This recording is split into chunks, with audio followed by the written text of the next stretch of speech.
This episode of the ResortLoop.com podcast is brought to you by Joffreys Coffee and Tea Company. Joffreys is proud to be the official specialty coffee of Disney.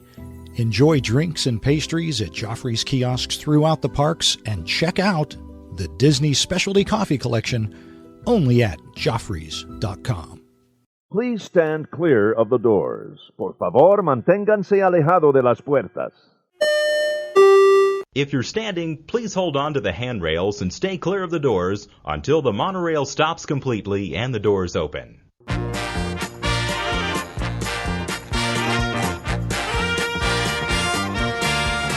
everybody, thanks for joining us. This is ResortLoop.com. I'm Tim Scott.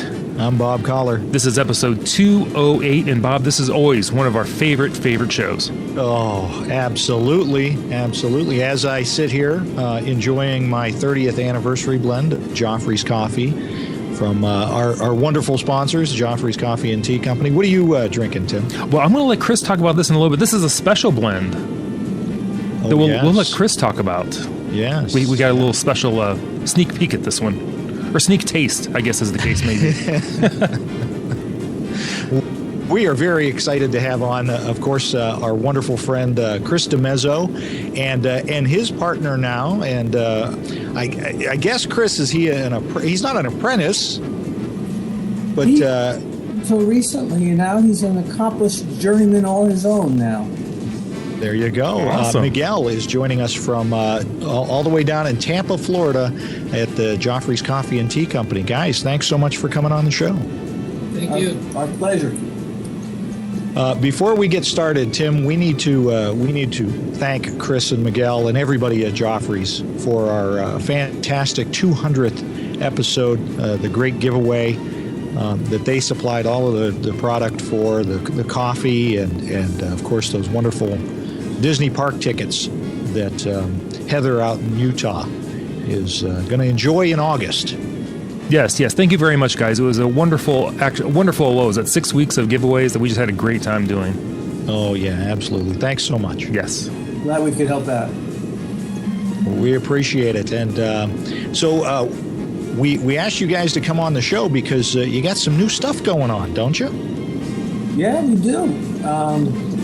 Got some new flavors and some new blends. Miguel and I, during our travels, we're out in Colombia in March. And, Colombia is one of those origins where for years, you saw Juan Valdez and, it was the richest coffee in the world. But if you were a specialty roaster, you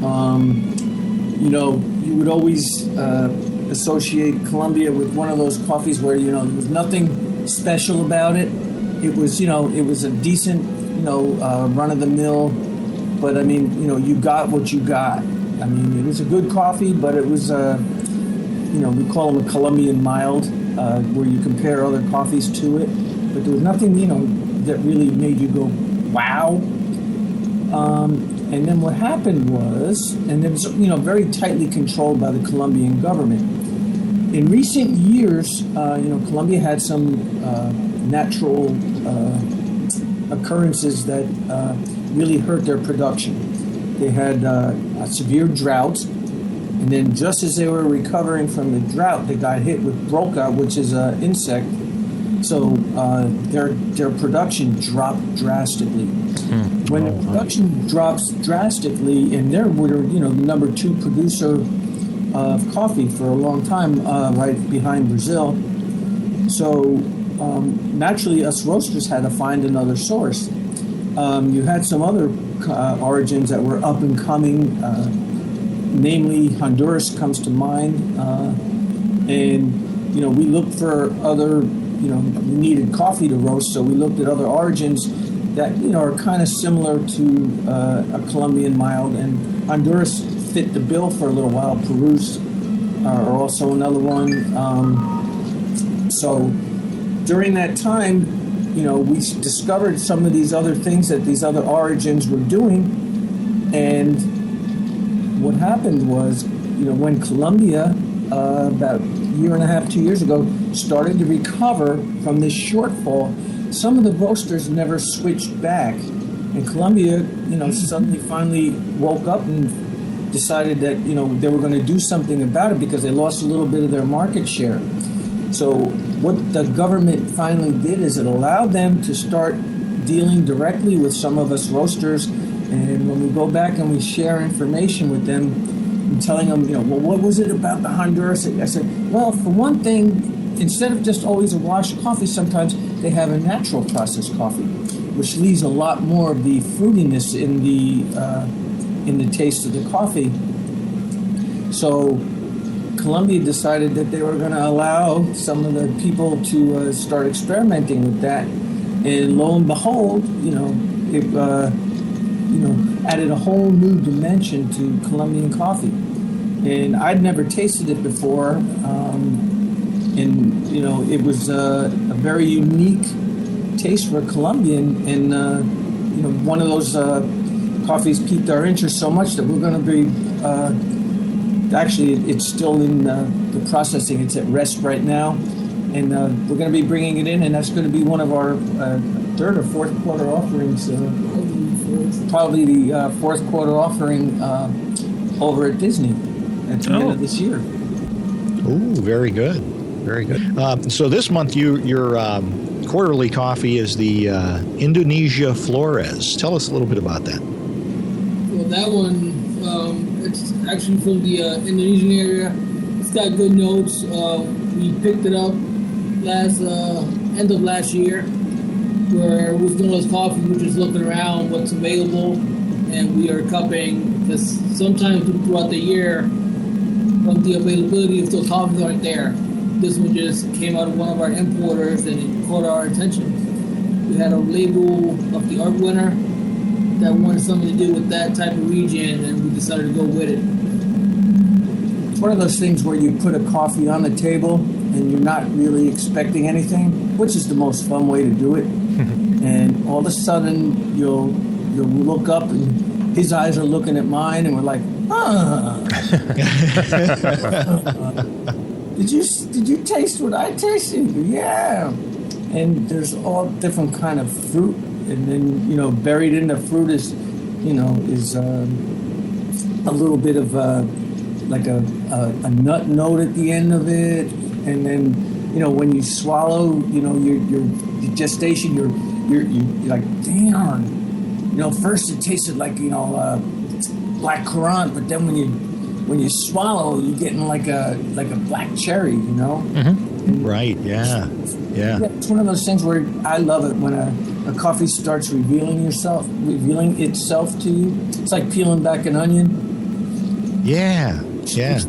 Each layer, and then as it cools, it tells a little bit more about itself, and that's a coffee that I kind of like because it has a lot of complexity. You know, you think you taste something up in the front, and then as it starts to cool, it's like, darn, you know, and then you come back, and like we always do, we cup it again the next day, and like, darn, I didn't get this yesterday.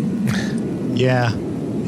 Tim has mentioned that to me. We talk about, you know, because we do enjoy your coffee at work as well. Mm-hmm. And he's talked about how when the coffee changes temperature, it changes the flavoring as well, and different things come out in the coffee. Yeah, the flavor profile seems to like just switch on you automatically. It's very cool.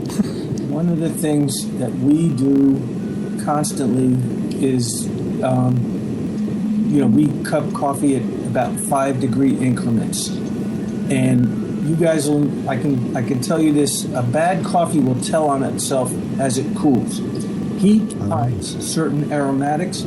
So you could go, let's say you're driving down the highway and you stop at Rosie's truck stop, and, you know, you stop and you get a cup of coffee and they're serving it to you and it's 190 degrees. You know, you sit down at the counter and you start to drink that coffee. You know, anything at that temperature, almost anything I should say, is drinkable. I mean, you know, you can't really, but as that coffee starts to cool, all different things are going to happen. The first thing that's going to go is you're going to start to notice a little bit of an odor. If there's some kind of a taint in there, when that coffee hits about 160, 155 degrees, you're going to start to smell things that aren't real pleasant. And then as the coffee cools even more, if there's a lot of Robusta, and Robusta is not always the enemy. It depends on what you do with it. But if it's a cheap Robusta and you're just using, a Robusta to, as a cost-cutting measure, then most of the time you're not really, concerned with the quality. That's what's going to come out, and it's going to taste like a smoldering burnt tire. Well, I've had that coffee, yeah. What I equate, a bad Robusta to. We see more articles every day, and I'm glad this is happening, is that, Robusta is not the enemy.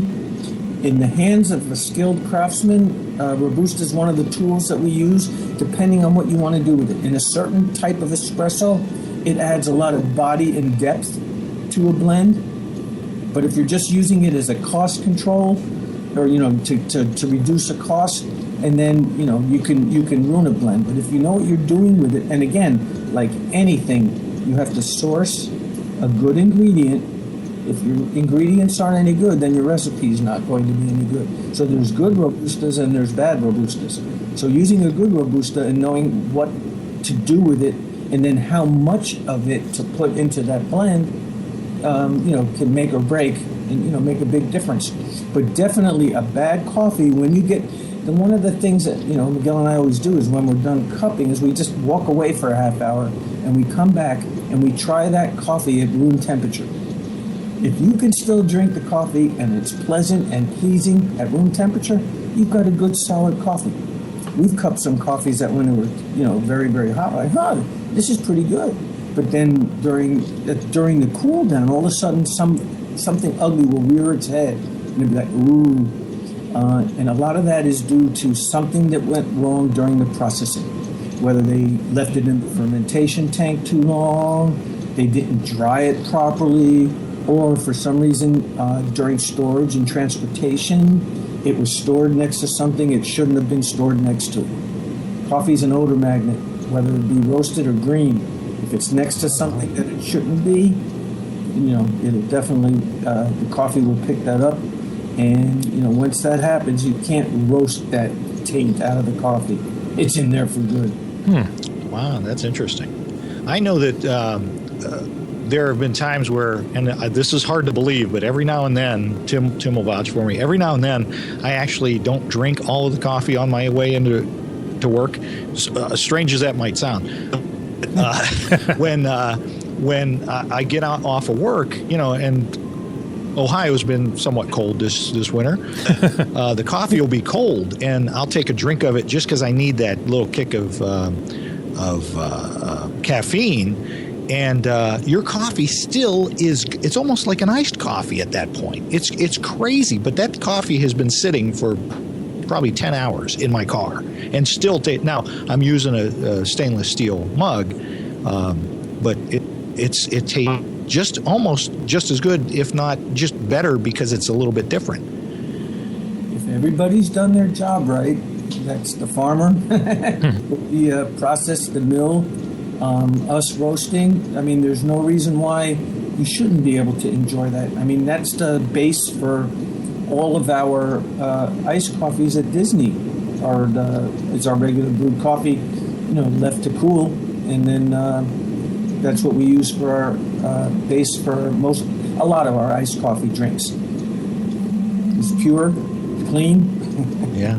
And I mean, it's good. Retains its flavor. Now you guys have 18 locations now at Walt Disney World, and do you sell? You have 19 Disney blends. Do you sell all the Disney blends at Walt Disney World at the 18 locations, or how does that work? We just started doing at EPCOT, offering the EPCOT signature restaurant blends on the carts. We're looking to expand that. We're just trying to see how it works, because the logistics of doing that are tough. I'm their worst nightmare because I'm real big about storing coffee properly. And because it's out in the open in the elements, there's only so much you can actually do out there. And then, I give them a very short window of time to be able to display and hold that coffee before I'm like, okay, you have to brew it. Right. 3 or 4 days, you know what? It's time to do something with it. If it's not, somebody's not on their way home with it, because we naturally want it at its peak of freshness.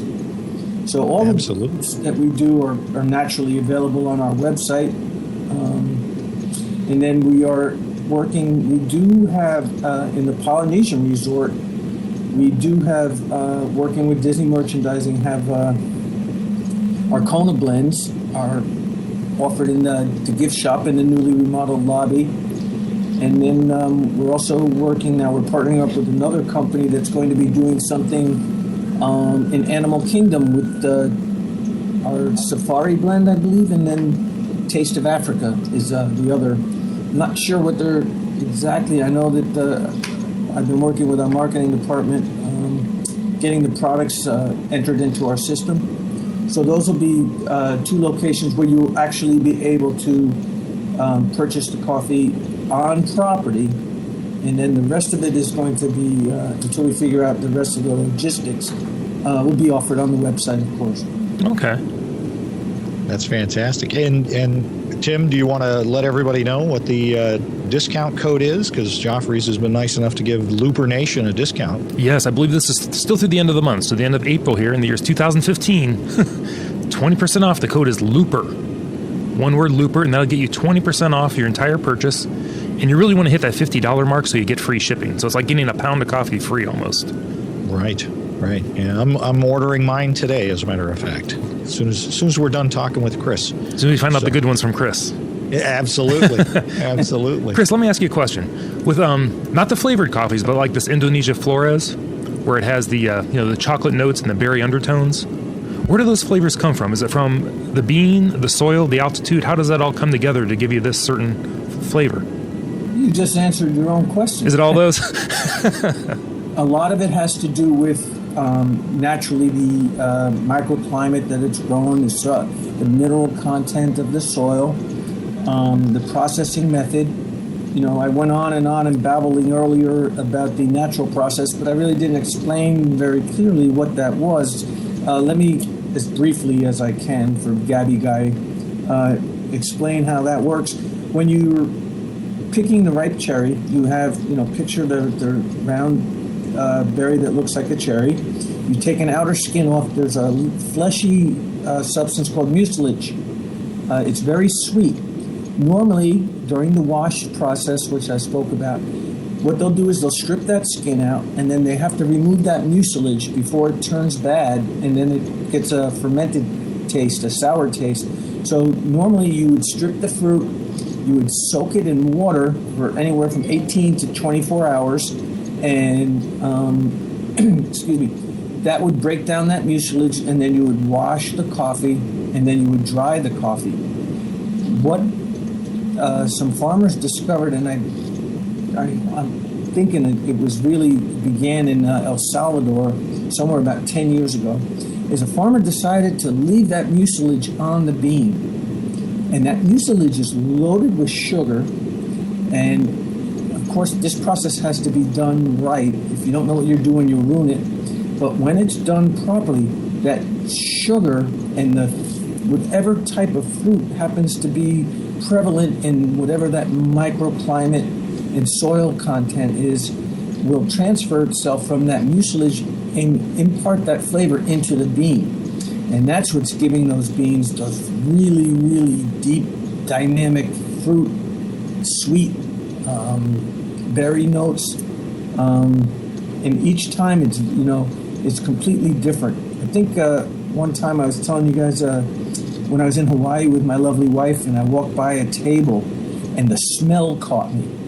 And I was like, what is that? It smelled like somebody was baking a peach pie. And I ran over to this table, and it was one young lady and her mom. And I said, what is that? Oh, it's a Hawaiian magio heap. And I said, I have to try that. And she was doing it in an AeroPress.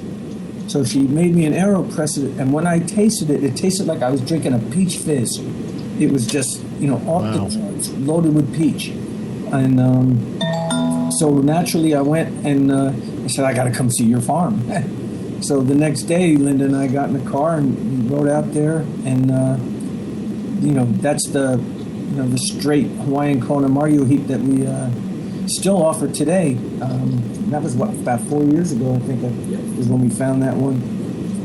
But now when we do certain ones, like there are notes of apricot, black currant, melon, all these wonderful fruit flavors that really resonate within the blend. And I mean, I love it because, when you're drinking it with a lay person, they can actually pick it up because that's how because a lot of times you read descriptions and people, oh yeah, there's this and this in the coffee.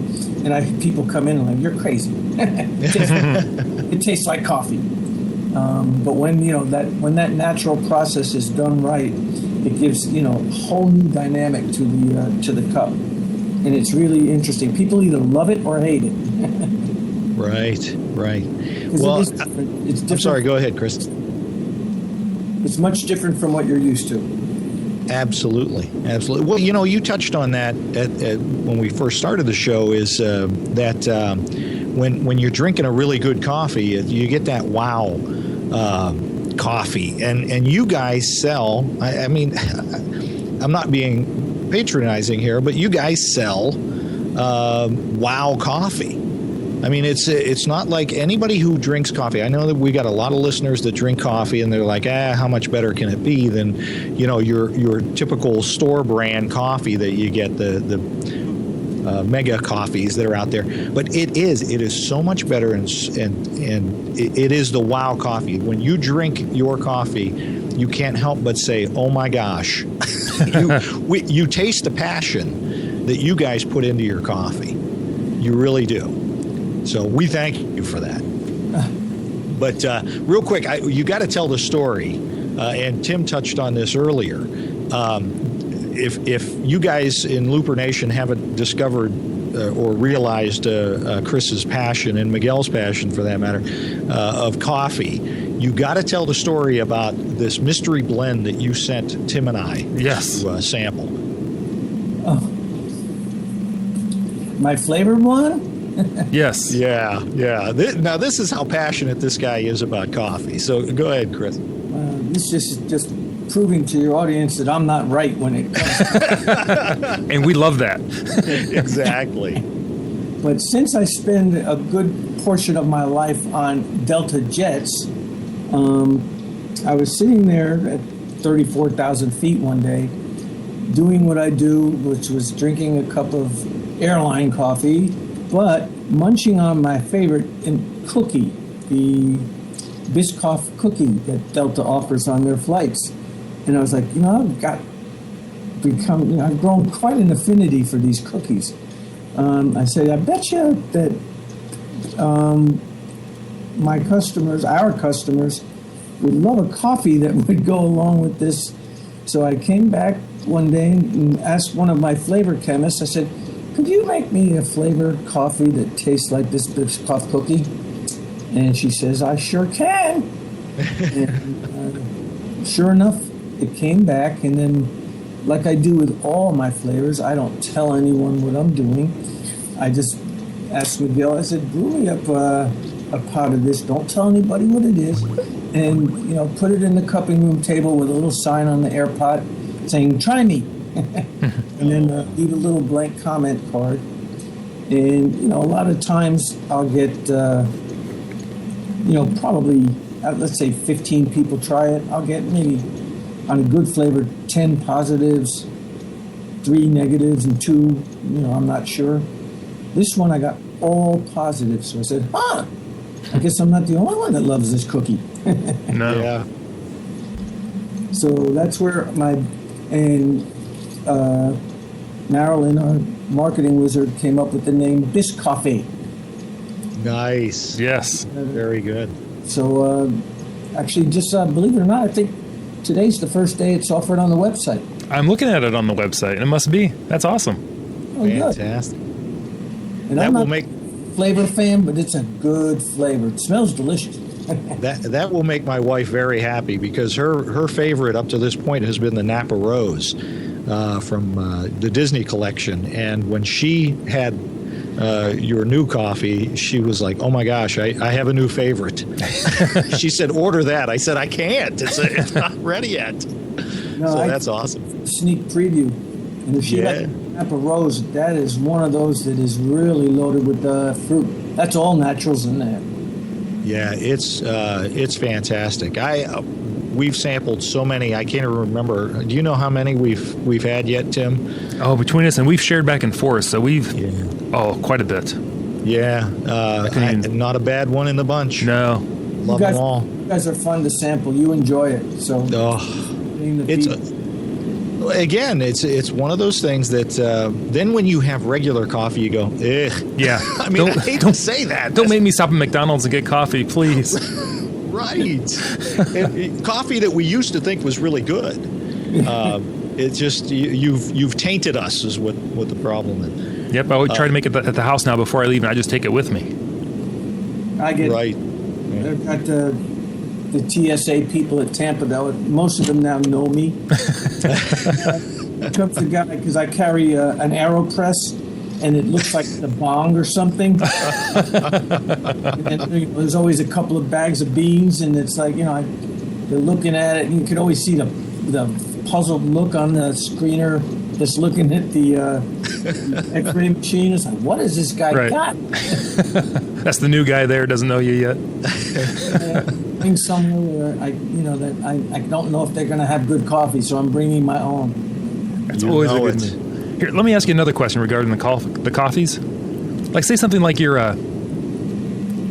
chocolate coffees, your flavored coffees. The French vanillas and all those. They don't have any extra calories in there, do they? No, they don't. That's like magic. It is magic. No sugar, no calories, no fat.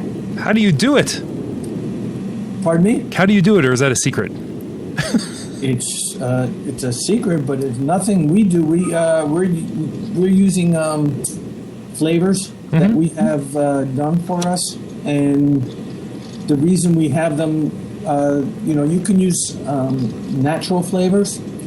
We prefer to use natural and artificial. For that reason is that we can have them created without sugar, without fat, and allergen-free, so that, say you were diabetic or you had a tree nut allergy, you can enjoy one of our flavored coffees that, taste like something you love but really can't have without an allergic reaction.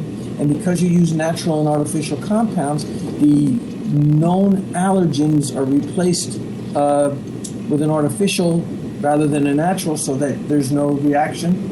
So, and if you're on a diet and you're watching your calories, you can drink a Jamaican Me Crazy caramel, Kahlua, and vanilla flavored coffee all day long. As long as you don't put cream and sugar in it, you're calorie free. That I can appreciate. That is awesome. And that is awesome. Of course, coffee's gluten free. Wow, that's fantastic. Yeah, it's like the perfect food. It is. Oh my gosh! Hey, real quick question. You guys are on the other side of the state. I realize that, but Tim and I just saw that NASA has sent up a espresso machine specially designed for the space station. How can we get Joffrey's Coffee on the space station? That's what I want to know.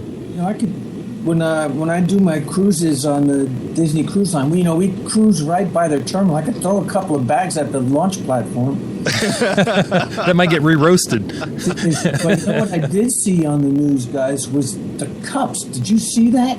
The cups? No.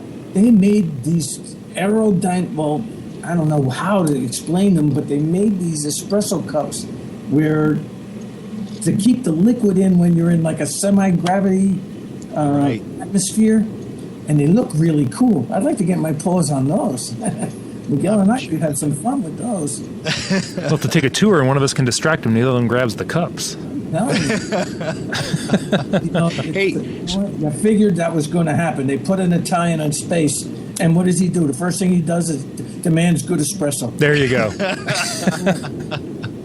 Hey, speaking of cups, we've had some of our listeners asking where they can get some Joffrey's mugs, because we have some Joffrey's mugs that we've posted pictures of. Do they have to order that through the store, through the your Tampa store, or how can they do that? I would definitely, if they're not offered somewhere on there, I would definitely send an email to the contact us and order through that way. Okay. Excellent. Yeah, we've just had a few people lately asking where can I get one of those great Joffrey's coffee mugs. Awesome. You've done it a long time that I actually like. I'm going to be honest with you. I just took them home. I gave a couple to Linda the other day. So, you know what, honey? You got every mug in the world at home but our own. That's usually how it works. So, honestly, I think they're sitting. I think I just put them in the dishwasher. So I think I might actually have my first cup of coffee out of my own mug in I can't tell you how long. Very good. Hey, I'm going to be coming down in 2 weeks, Chris. I'll be down there in 2 weeks. Are you going to be available? I'd like to shoot over to Tampa and say hello. You know, I would love that. You might get Miguel. I'm leaving Sunday on the Wonder, and we're cruising for 7 days. And then when I come back, that very Monday, which I think is the 4th of May, I leave for Disneyland. And I'll be out in California till I think the 9th. And then I'm here. But what are you doing in Disneyland? My routine visits, and I'm taking my Lake Buena Vista assistant, Deanna, and we're going to a tea college. Going to take a crash course on tea. Oh, I don't know how you're gonna make your tea any better than what it is either. I mean, your tea is fantastic as well. Oh, I'm having a ball. It's been a little while since I've had to play around with tea, and then we're opening up a specialty tea shop in the new Disney Springs complex. So, because I kind of took myself out of the loop, now that I started to get involved again, I see that there's been some really, really neat things going on, and some new drinks are out on the market that are. One of the ones I've been playing around with is a sparkling iced tea. Ooh! Let me tell you, I have all the girls here, being my best friend, because I made a strawberry vanilla on a white tea that I make it sparkling. And I'll tell you what, you want anybody to do your homework for you, you make them one of those. Wow, that sounds awesome. That sounds fantastic. Soon to be world famous masala chai tea latte is another hit. And then a couple of revamped, I wanted to do a signature house blend, a Joffrey's house blend tea. So I'm just having a ball. It's like it's like discovering coffee all over again. The different taste sensations and what happens when I blend this with this, and of course I drive Miguel crazy because You're an artist with a new medium. That's awesome. Just finished doing the coffee. Now you're going to do this to me with tea? Hey Miguel, what's your favorite coffee? If you had to have a cup right now, what would you have? Right now, we'll be having my house blend. Because throughout the week, I'll just change on what we're roasting fresh. And also throughout the year, I mean, some countries have better crops at different times of year. Mm-hmm. It just depends on availability. Right now, I've just created a house blend. We formulated the house blend, and it's really good. It's just part of what we do throughout the year. Sometimes we don't have a special coffee for that blend. You have to regenerate or back into the scrapbook and see what we can put in there. Okay. And now our house blend has been one that's been drawing my attention lately. All right. I'll tell you guys a quick story, and this is how I know that when I say that he's come onto his own. I was at one of the parks, this is about 3 weeks ago now, with Deanna, my assistant over there, and we stopped at the Contemporary Grounds, our little location in the lobby there. And it was that time of day, about 2 o'clock in the afternoon. I needed a little pick-me-up, and I ordered a shot of espresso. And I drank the shot, and as I was drinking, I looked at Deanna, and I said, this tastes a little flat. It just, it's not where, it needs to be. And I said, here, try this. And she tried it. She goes, you're right. It does seem. So I called Miguel and explained to him, what I had found, because, naturally I was concerned. By the time I got back to Tampa, which is maybe 2.5, 3 hours later, he was waiting for me. He says, here, I want you to try something. He had already reworked and, adjusted the time, temperature, and one of the components, and that espresso was fantastic. So, I can't tell you how gratifying that he was able to go back without any help and make that adjustment. That is awesome. I can safely say that he's beginning to come into his own. That's when you start to know that you can call yourself a roast master. You know the product that intimately that you're familiar with all the components, and you know what to do with the tools that you have to work with. He sounds like a natural. Yeah, that takes some time. Although I think he's also learning from the best. Absolutely. I don't compliment him that often, so this. I hope he's enjoying this. I'm enjoying it, but will not get you to retire sooner. I'm not going anywhere. I love what I do. I'm one of the luckiest guys in the world. I get to get up every day and do something I love. That is awesome, and we're reaping the benefits of that. That is fantastic. Tim, I think that's all I have for Chris and Miguel, other than to say, don't forget, everybody out there in Looper Nation, they've got the 18 locations at Walt Disney World and 4 locations at Disneyland. So make sure you get your Joffrey's coffee. Absolutely. There's no better coffee on property. I don't care what anybody else says. Exactly. Chris, Miguel, thanks so much for joining us again on the show. Our pleasure. Thanks for having us. Awesome. I'm Tim Scott. You can find me on Twitter. I'm ResortLoop Tim. At Facebook, Tim Resort Loop Scott. And we have the website, ResortLoop.com. I'm Resort Loop Bob on the Twitter and Instagram. Don't forget Facebook /Resort Loop. Rate us on iTunes. Don't forget that 20% off code Looper for your Joffrey's coffee and tea. Don't forget that. And Tim, where else can they listen? You can always find us on the Stitcher. Everybody, you've been listening to the Gateway to the Magic. Now go order. See you, everybody. Now go order. Sorry, Bob. That's all right. Hey, we're out.